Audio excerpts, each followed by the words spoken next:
Bonjour à toutes et à tous, bienvenue sur Total Foot Femme, la réunion entre Total Football et 200% Foot Femme pour cette nouvelle émission radio. On vous avait laissé il y a déjà quelques semaines, vous nous avez beaucoup manqué, on espère que c'est réciproque. On pense que oui, en tout cas pour certains, vu les messages que l'on a, ça fait toujours très plaisir. J'en profite pour les remercier. Et donc, nous revoilà. Nous sommes, le dimanche 29, c'est ça, oui, on est au 29 novembre 2015. Et j'ai à mes côtés les deux fondamentaux de notre émission. Alors, on va... c'est gentil. Comme tu as dit que c'est gentil, justement, je vais te représenter. Mon cher Didier, il nous vient du fond des âges, mais il est toujours aussi fringant. Didier, bonjour Didier. Bonjour Christian, bonjour François, et bonjour à toutes les Parisiennes et de tous les clubs de France. Voilà. Tu sais qu'il y a aussi beaucoup de garçons qui nous écoutent.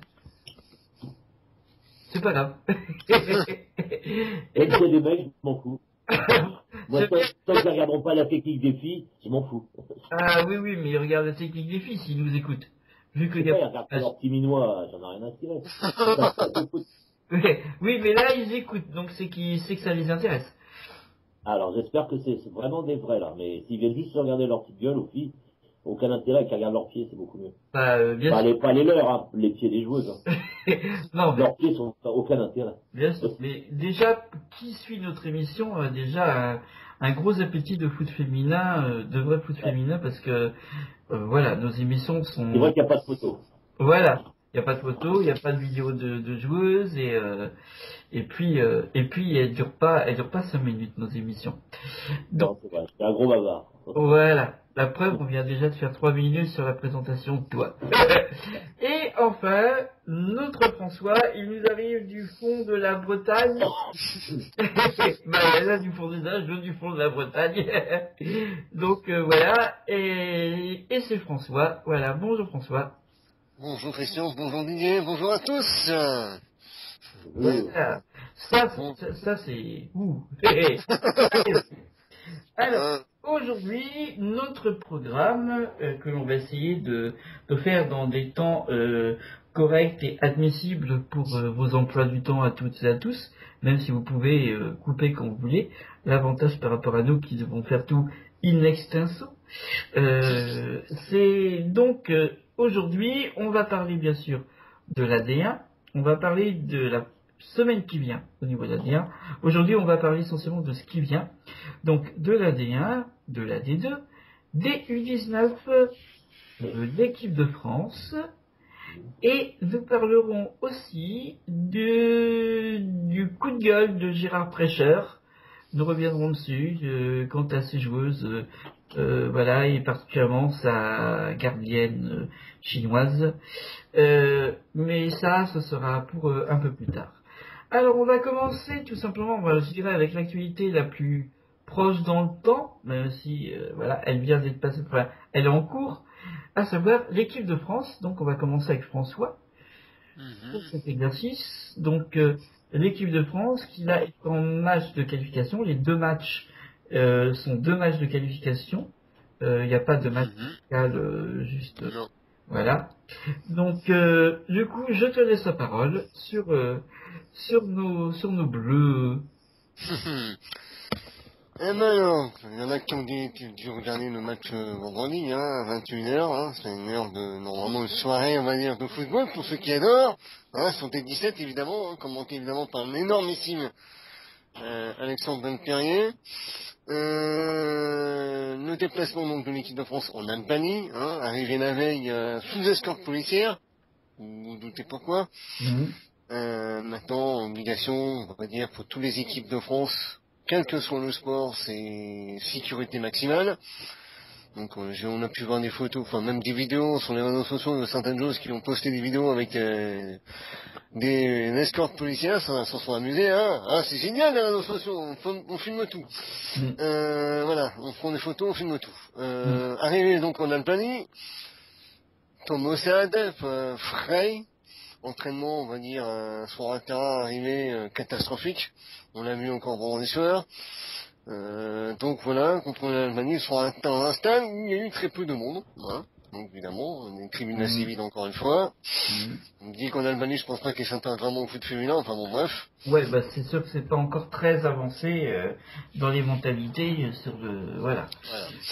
En tout cas, l'équipe de France, elle a fait le job, faut qu'on peut en dire, même si quelques, on va dire, presque joueuses, ou certains moments où ça a été un petit peu compliqué, hein, on va dire qu'il y a eu quelques déchets, mais bon, quand on voit l'état du terrain, on se demande qui était le jardinier. Ou quel était le déchet. Qui était le jardinier surtout de l'Albanie, quoi. Parce que les jeux se sont quand même plaints, tout le monde s'est quand même plaint de l'état de la pelouse. Et donc, face à une opposition que je dirais extrêmement faible, face à une équipe qui était que regroupée à 10 derrière, comme souvent les équipes vont le faire, les Françaises se sont donc imposées 6-0, et ont donc été ont marqué plus de buts que lors des 2 premiers matchs contre l'Ukraine et la Roumanie. Donc, néanmoins, elles ont pris 3 points, elles ont gagné 6-0, voilà, elles ont fait le job, voilà. Et évidemment, 6-0, on me l'a dit 6 buts différents. Non, 3 joueuses ont marqué, et mis 3 doublés, ce qui est quand même rare dans un match. Enfin, en ce qui concerne l'équipe de France, je suis pas sûr qu'il y ait autant eu de joueuses qui ont marqué un doublé dans le même match. À part peut-être le match contre la Bulgarie, il y a un an ou deux, quand c'était sur par les 14 ou 15-0. Là, c'était autre chose. Donc, voilà. Donc les buteuses. Les buteuses, signées donc par Jessica Wara. Voilà. Alors, surprenant, parce que Jessica, je sais pas souvent qu'elle marque. Mais là, elle en a pas mis un seul, elle en a mis 2. Le dernier but de Jessica Wara remonte quand France-USA. Voilà, le fameux centre-tir qui a surpris un peu tout le monde. Oui, elle-même aussi, en fait. Jessica Saldor, on sait très bien, on en a parlé tous les deux, mais oui, enfin, je sais que d'ailleurs, je vois à la conférence de presse, elle dit, non, la connaissant, elle voulait tirer, j'étais pile au poteau de corner opposé, donc je l'ai vu arriver, c'était bien prévu que ce soit le centre. Mais voilà, c'est très bien, c'est très bien, et j'ai été très content pour Jessica, en tout cas, ce jour-là. Voilà, et donc Jessica Roy qui marque 2 buts, sont 2 frappes lointaines. On la connaissait pas vraiment, sont des frappes de loin. Je sais pas si Didier connaissait ça. Personnellement, non. Non, mais voilà. je suis pas une référence au niveau des filles du PSG quand même. Hein. Oui, bah, tu peux. Mais en fait, son but face aux USA, son but tir, c'était aussi un tir lointain. Sauf que là, apparemment, ils étaient voulus. Oui, non, mais j'ai parlé de la province, c'est pas grave. Continuez avec Jessica, il y aura un temps de tir machin. Non, mais vas-y. La parigote. Non, mais justement, enfin, c'est vrai qu'on la voit pas souvent tirer de loin pour marquer des buts, puis on la voit pas marquer beaucoup de buts, c'est pas son poste à la base. C'est ça qui... Mais moi je dis que c'est bien, voilà, pour elle c'est bien, elle a mis un doublé, en plus de belles frappes, voilà, elle a profité évidemment de la faible manière défensive, on va dire niveau défense albanaise derrière. Elle a tenté sa chance, elle a eu de la réussite. Voilà, donc Jessica qui marque 2 buts. Ça, ce sera peut-être pas souvent qu'elle le fera, mais c'est très bien pour elle, pour sa confiance. C'est ce qui compte surtout avec les blessures qu'elle avait, ça s'était empiré. Je suis moi surtout content de la voir revenir, parce que qu'est-ce que je me suis inquiété pour elle, et comme pour toutes les joueuses à la base, et puis surtout pour entre guillemets, je veux dire mes grandes copines, quoi. Et voilà, Jess, ça me fait trop plaisir que t'aies marqué, et puis Ben, mais j'ai pas vu Ben publier, enfin Benjamin Tomo, j'ai pas vu publier les photos de sa gentille femme, donc c'est dommage. Donc il y a peut-être autre chose à faire. Hein. Bah c'est peut-être qu'on n'a pas trouvé, j'y étais pas cette fois-ci. Mon ami, oui. Elle doit rester sur Paris, à mon ami, à la maison. Sinon, les 2 autres buts, c'est signé Eugénie Le Sommer. Ça fait un petit moment qu'elle avait pu marquer, je crois, en équipe de France. Voilà. Le premier de la tête, le deuxième, voilà. Soit encore une belle passe de loin, une frappe rapide, voilà, croisée sous la barre.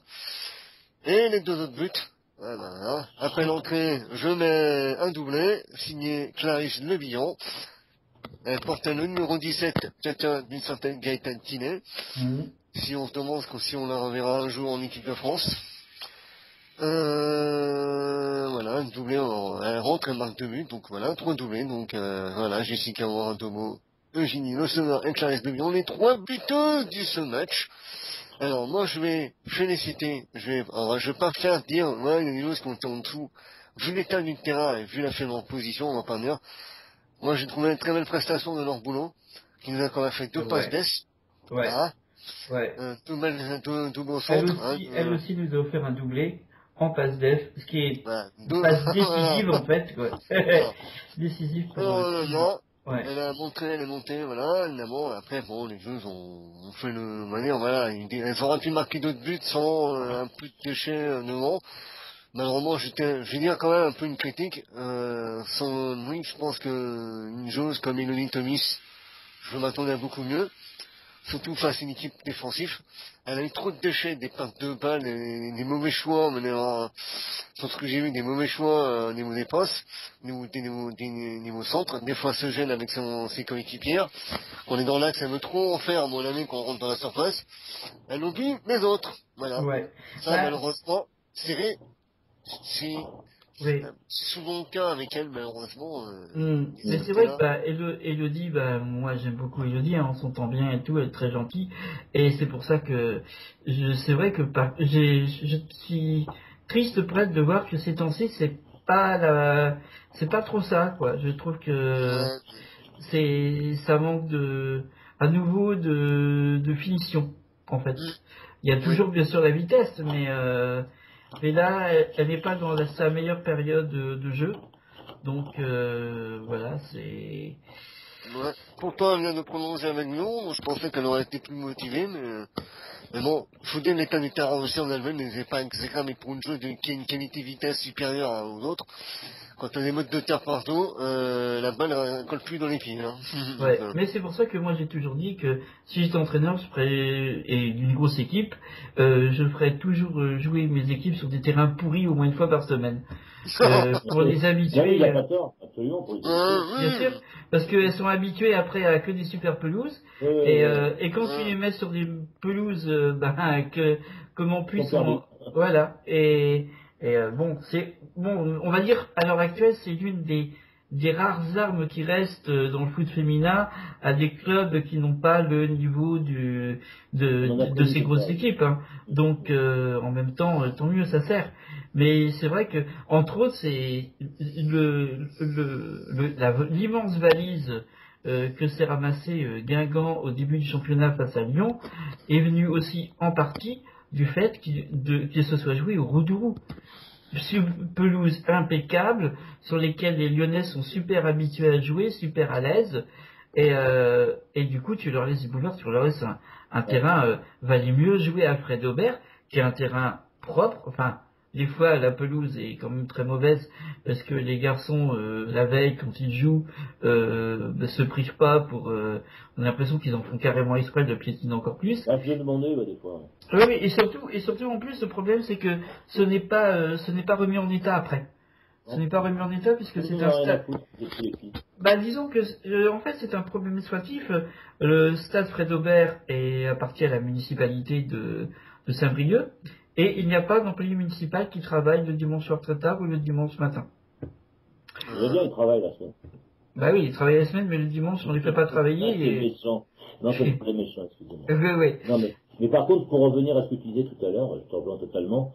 Il y a une spécialiste de ça, d'ailleurs, qui est proche de la Fédération française de football, qui est en DH, pas la nommer, qui adore faire jouer ses équipes, enfin les équipes qui sont plus fortes qu'elle, sur des champs de patates. Donc je peux pas citer la ville, mais je pense qu'elle se reconnaîtra. Hein. C'est une habitude dans pas mal de mauvaises joueuses, en fin de compte, c'est-à-dire de vieilles, parce qu'elle est vieille maintenant. Ça c'est encore une méchanceté, mais ça me fait plaisir de lui dire. C'est une vieille qui est encore au football, on commence qu'elle fout là, et que donc non mais sérieux, écoute, à un moment donné, il faut dire les choses comme elles sont. J'espère qu'elle se reconnaît bien cette fois-ci. Le truc, c'est que je me rappelle avoir vu une grande équipe jouer avec un grand entraîneur, et c'était vraiment un champ de patates, c'est-à-dire qu'on glissait carrément sur les lignes de touche, et il y avait carrément des trous. C'était même plus un champ de patates, c'était carrément c'était de la merde. Et Ouais. c'est vrai qu'il y a une mentalité comme ça chez certains, et certaines, mais chez certaines filles, surtout toujours proches de la FFL d'ailleurs, et de la Ligue, qui ont cette mentalité de vouloir absolument gagner, mais par n'importe quel moyen.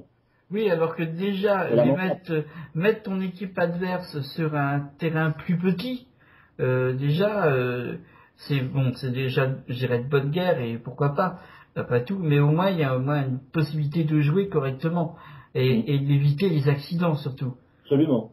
D'un côté comme de C'est, l'autre. voilà, tu prends un Et terrain là, de on voit une sorte mentalité à à éviter les accidents. Mais c'est vrai que bon, du coup, là, les grandes équipes étant habituées à jouer sur des pelouses très propres, très bien faites, contrairement aux autres, c'est sûr que l'équipe de France s'est retrouvée un peu handicapée.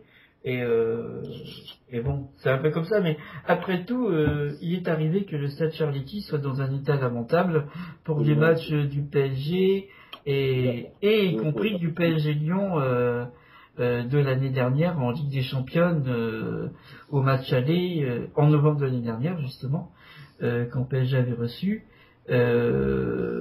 c'était c'était honteux et la veille j'étais sûr que que le terrain serait comme ça puisque j'avais vu donc sur le petit article entre filets sur le site de l'OL que les joueuses de Lyon étaient donc à Paris la veille au soir. Elles avaient rencontré les joueurs du PFC qui venaient de jouer leur match, donc sur le terrain de Charletti. Et je me suis dit, s'il est pas remis en état exprès pour demain, il va être dans un sacré état. Le terrain, la pelouse, elle va être belle pour une rencontre comme ça.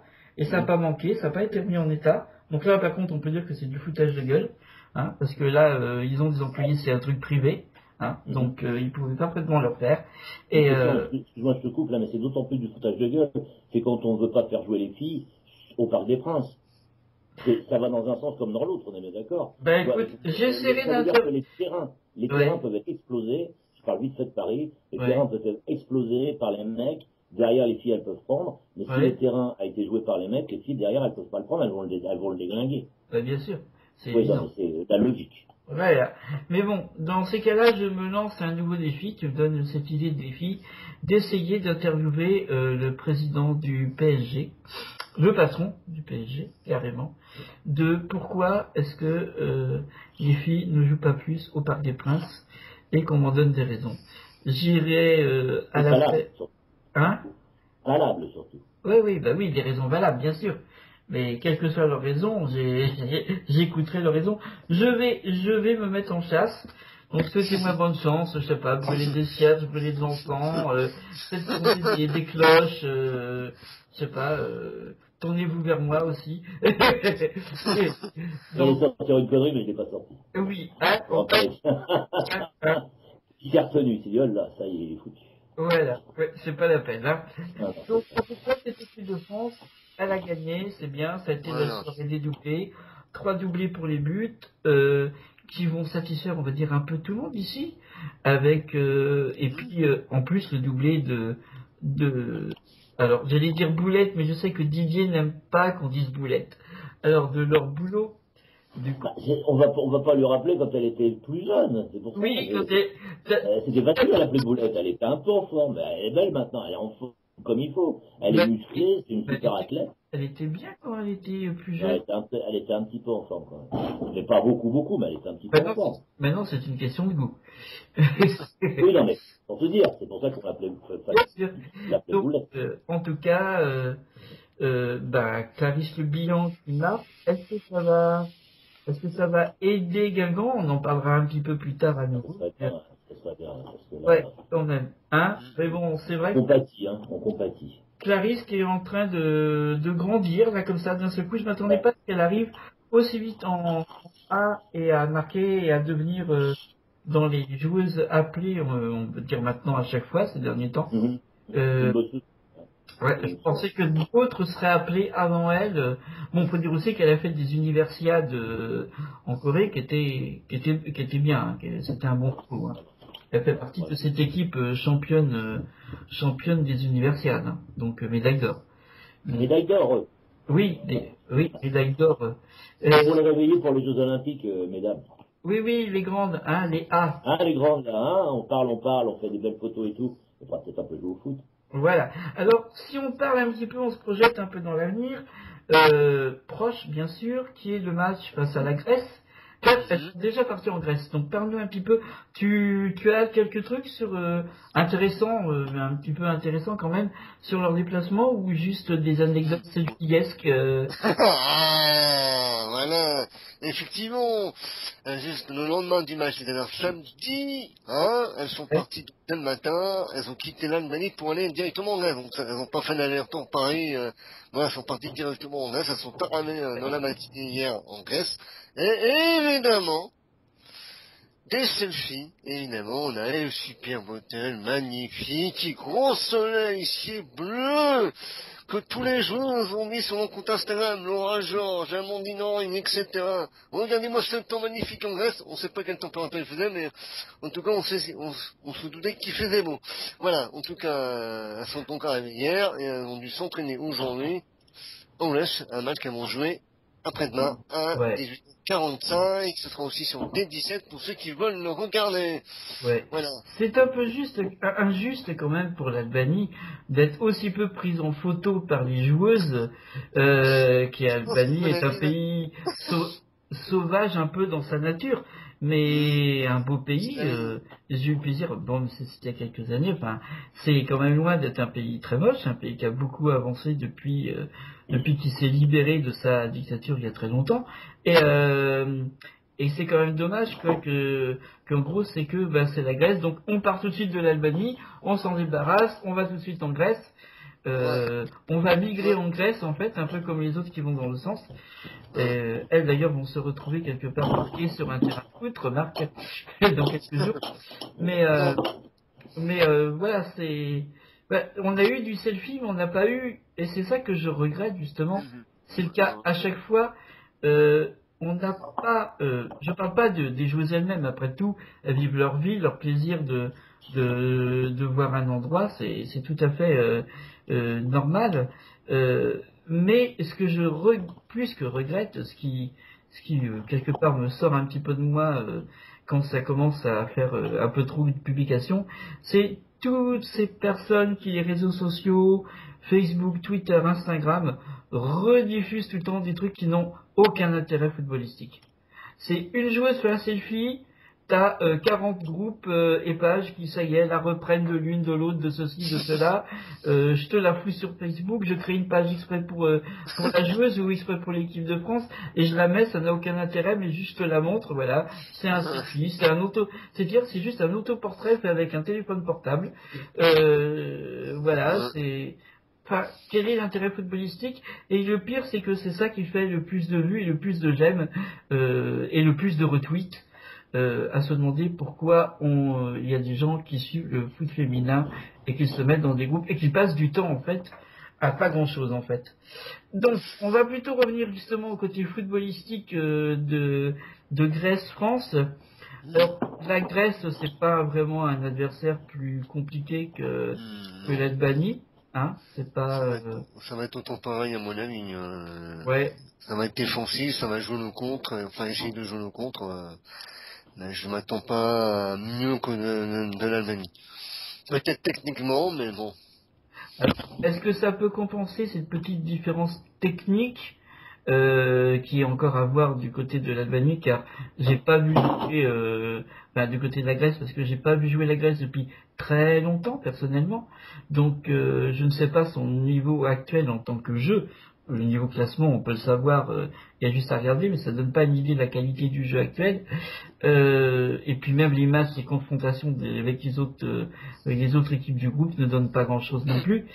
Alors, est-ce que on se dit, bon, il y a peut-être un petit mieux que l'Albanie en termes de qualité de jeu? Est-ce que ça va compenser le fait qu'en principe, on devrait avoir un meilleur terrain et donc plus de boulevards pour nos joueuses françaises? Et donc plus de possibilités de but? Ça, je sais pas, il faudra voir vraiment. Sinon, juste un petit topo, on rappelle, le dernier match de la Grèce, c'était le 27 novembre. Mhm. Une défaite contre la Roumanie à domicile 3-1. Ouais. Et la Roumanie n'est pas la plus élevée à l'heure actuelle. Non plus, mais bon. Non. La Grèce est aussi, on va dire même limite pour l'instant pire, enfin, pas Mhm. pire, mais bon. Pour Ouais. l'instant que la Roumanie. Ouais, j'en profite puisque tu parles de la Roumanie, quelque chose qui n'était pas du tout prévu.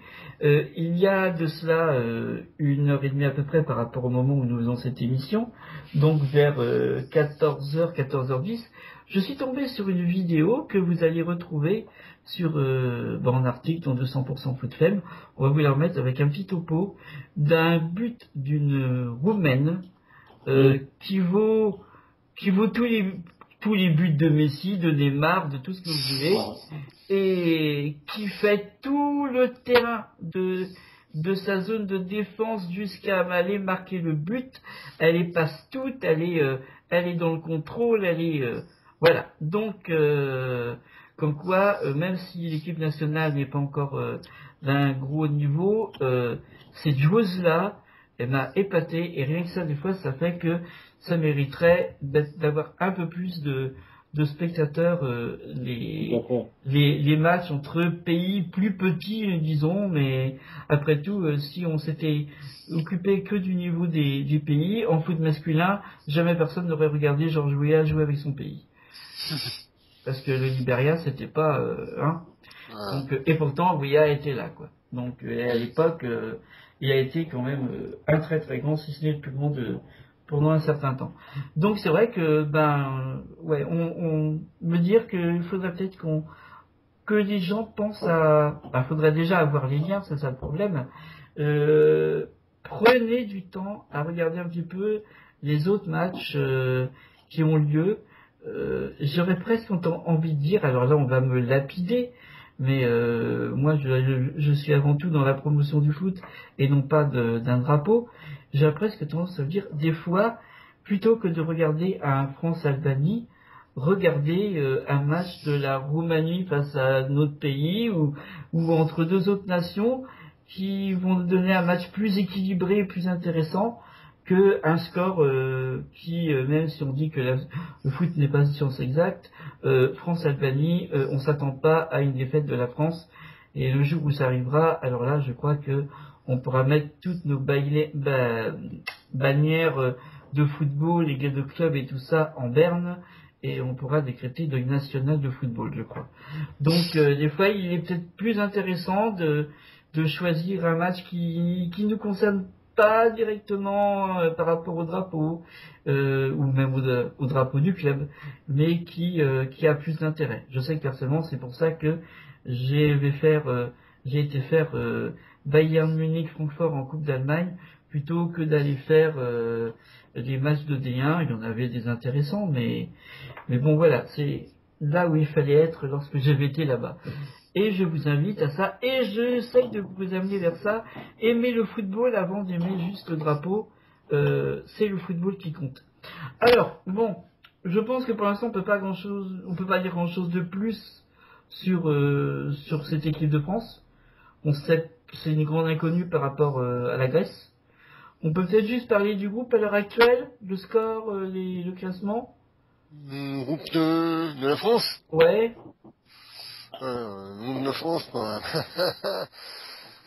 groupe 903, évidemment. La France est première avec 9 points, hein, évidemment. La Roumanie deuxième avec 7 points. La Grèce est troisième avec 3 points. Alors là aussi, il y a une petite plongée de 3 matchs, d'autres 4, d'autres 2. Donc ça, c'est pas vraiment tout complet, hein. C'est un peu bordélique quand tout le monde joue pas en même temps. Donc, C'est un petit peu le souci, je trouve, en fait, de ces qualifications. De ces matchs de qualification, c'est que dans des groupes, il y en a qui sont rendus déjà à 4-5 matchs. Dans d'autres groupes, il y en a qui sont rendus à un seul match. Il y en a qui étaient rendus, qui avaient déjà fait 2 matchs que d'autres n'avaient pas commencé. Je vois l'Espagne et le Portugal dans leur groupe. Un seul match, c'est l'Angleterre. Hein. Ouais. La seule équipe qui va juste après-midi à 16h, là, 16h30. Ouais. Et la Bosnie. voilà, et puis du coup, alors que ce sont des journées prévues pour des matchs de qualif, on fait des matchs amicaux en plus et tout ça, enfin... Bon, c'est bien joué, mais ça met un petit peu le boxon, quoi, dans... Et puis, je suis pas sûr que ça équilibre bien aussi les matchs pour se préparer pour toutes les équipes. Ça ne pose pas de problème aux très grosses équipes. quoique l'Allemagne c'est quand même n'a fait qu'un 0-0 l'autre jour, donc face à voilà, ça n'a pas été terrible, mais mais bon, je trouve qu'on devrait respecter ce côté, on fait les matchs de qualif, on les fait ensemble et pas de bon allez on se fait un match amical et on va mettre les autres à plus tard quand ça nous arrange pas. Donc voilà. Sur ce, on n'a pas été trop long. Oh non, on va dire que non. Sur l'équipe de France. Le match mardi, c'est à quelle heure française? 18h45, 18h40, début sur D17. Évidemment, pour éviter, pour les hymnes nationaux, évidemment. Voilà, quand on sait que le D17, dès la match est terminée, du coup, donc, Oui. Ça, c'est... Bon, déjà, mettre les hymnes nationaux, si mettre les deux, c'est bien. Moi, ce qui m'avait profondément déplu sur beaucoup de chaînes à l'époque où je regardais encore la télé, c'est-à-dire que ça remonte à peu près... Ah ben, je crois que Didier était tout juste né, c'était juste à l'apparition du T-Rex. C'était à l'apparition du T-Rex. Non, mais je te réveille, quoi. Ah non, mais je vous écoute, mais attends. Oui, Pour une fois que le Parisien, il ferme sa gueule, hein, il vous écoute avec une attention infinie. Voilà, c'est très gentil. Et donc, ce qui m'a toujours agacé, surtout ces dernières années, c'était que au niveau des hymnes, on les avait pas. Alors, je suis pas un passionné des hymnes, mais on te met quand même, on essaye de te mettre l'hymne de la France, mais on zappe l'hymne des autres pays quand c'est pas un match de l'équipe de France. Par exemple, pendant les Jeux Olympiques de Londres, la Coupe du Monde en Allemagne, les matchs où c'était pas la France, on te fout une pub. On te fout une pub pendant les hymnes. Bon, ben, si tu veux qu'on respecte ton hymne, eh ben, respecte celle aussi des autres, quoi. Ou alors, t'en mets aucune et tu fais pas chier le monde. Voilà. Exactement. C'est comme ça qu'on bat ses adversaires, sans les respectant. Voilà. Parce qu'on est quand même bien content d'entendre les Anglais chanter la Marseillaise pour tel événement. Bon, voilà. Donc, le respect dans les deux sens. Voilà, le respect doit être dans les deux sens. Un peu comme certaines joueuses de notre équipe qui ne veulent pas chanter la Marseillaise. Le respect dans les deux sens. Alors, alors là, ce sera notre débat, je pense qu'on pourra... Non, mais c'est un débat quand même, parce que Benzema, il le fait pas. Il a des raisons, il les a expliquées. Elles sont claires, au moins. Au moins, il les a expliquées. Maintenant, il faudrait que les filles qui veulent pas chanter la Marseillaise, elles nous l'expliquent aussi. C'est très intéressant. Vous appartenez à l'équipe de France, vous profitez de tous les avantages de la position de joueuse de l'équipe de France, et ça vous fait quelque chose de chanter la Marseillaise? Est-ce que tu peux pas simplement la ressentir en toi? Est-ce que tu es obligé de chanter l'hymne de ton pays, pour être fier d'être de ce pays-là et de porter... Non mais attends, il y a des règles, je veux dire, les Anglais, quand les Anglais des origines de leurs ancêtres chantent le God Save the Queen, il y a des Pakistanais, il y a des Hindous, il y a tout ça. Je veux dire, ce sont des gens qui sont totalement anglais, il n'y a pas de discussion. Oui. Elles sont totalement françaises, il n'y a pas de discussion. Mais le fait de ne pas vous chanter la Marseillaise, ça veut dire que vous n'en avez rien à foutre de ce qui a pu se passer, ce qui se passera. Donc c'est ça que j'apprécie pas. Maintenant que vous n'aimiez pas les paroles, moi aussi je peux écouter des paroles qui sont, elles n'ont jamais été expliquées. Et les gens continuent de penser que quand on parle le sang impur, je reviens à ça, c'est le sang des nobles. Que ce sang impur abreuve nos sillons. Maintenant ça jamais, c'est une chanson guerrière. À une époque, on a fait une vraie révolution. C'est vrai que maintenant c'est plutôt les chaussons pour nos révolutionnaires. Mais le fait est, c'est que je trouve ça choquant, ne serait-ce que pour des personnes qui sont tombées en tant que civils, qui s'appelaient, qui ont des noms qui sont pas du tout à consonance du Luc Léron.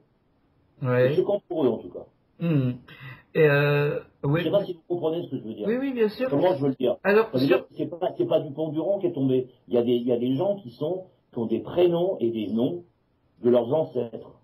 Et qui c'est des ancêtres de différents continents et même du même continent, mais de d'autres pays. Des trois pays qui sont en face de nous, c'est-à-dire de la Méditerranée. Oui. Donc, c'est un peu choquant. Voilà. C'était mon coup de gueule, mais je commence à en avoir un bol de voir ça. Je ne devrais même pas le dire. Oui, mais bon. Oui, en tout cas, elles étaient en blanc. Tiens d'ailleurs, oui, moi j'ai vu en fait, elles étaient en blanc. Je me suis posé la question, est-ce qu'on les aurait fait jouer en blanc si les événements avaient été autres?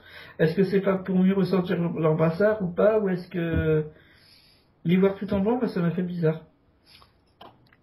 L'Albanie est joué en rouge, l'Albanie, donc Ouais. Quand c'est à l'extérieur, voilà. Ouais.